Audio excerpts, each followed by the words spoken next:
Humainement, c'est quelqu'un d'exigeante. Elle amène aussi son expérience et sa sérénité en dehors comme sur les entraînements et les matchs. Ouais.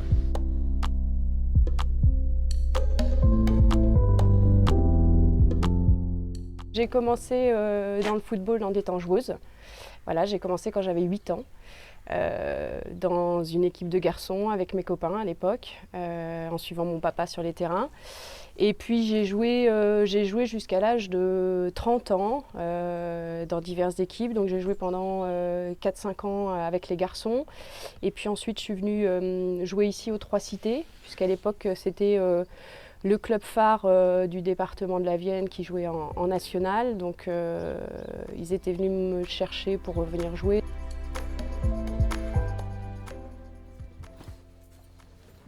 J'ai commencé à être éducatrice quand j'avais 17-18 ans, ici aux Trois Cités. Je jouais en senior et en fait, il y avait besoin de filles pour encadrer les petites. La fibre est venue, le plaisir d'encadrer, de donner des conseils, d'avoir un impact sur le jeu m'a tout de suite pris.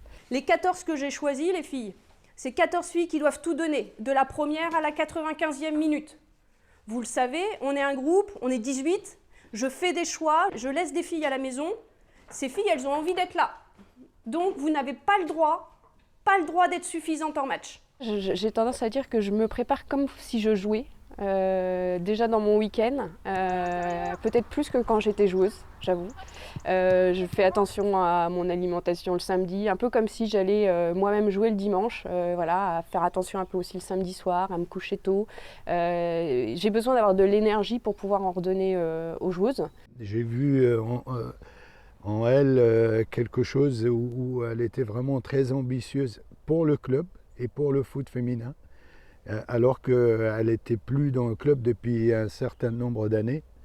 Elle a déclaré pendant cette rencontre qu'elle croyait au projet du club de Poitiers-Trois Cités. Elle ferait tout pour le réussir. C'est elle qui va calmer tout le monde. Elle a toujours les mots justes.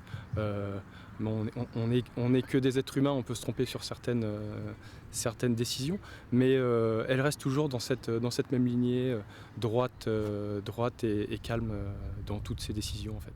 Ça fait 20 minutes qu'on joue, on n'a pas fait 3 passes, d'accord? Donc vous rejouez au foot si vous voulez espérer gagner ce match, d'accord? Et vous arrêtez de vous prendre la tête sur des broutilles, c'est tout le monde qui joue ensemble, ok? À l'extérieur, je suis responsable des ressources humaines d'une association dans le secteur médico-social. Le rapprochement que je peux faire entre les deux choses, c'est le management, parce que être coach de foot, c'est avant tout gérer des personnes. Elle est posée, calme, c'est exactement la même à l'extérieur du foot comme au bord d'un terrain. Le foot prend beaucoup de temps.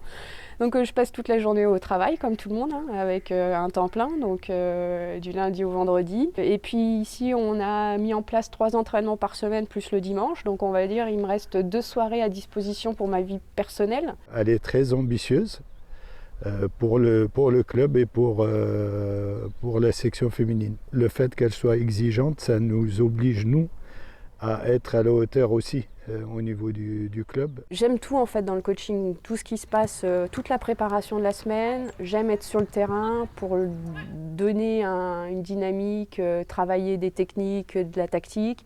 Et puis j'aime aussi la vie qu'on a en dehors, la préparation des groupes. Voilà. Je rêve en fait de pouvoir leur faire découvrir, parce que c'est un groupe qui le mérite, ce que c'est que de partir sur un week-end quand on joue à un plus haut niveau, de passer une soirée ensemble en mise au vert, voilà, de découvrir ces rapports-là qui se créent dans un groupe.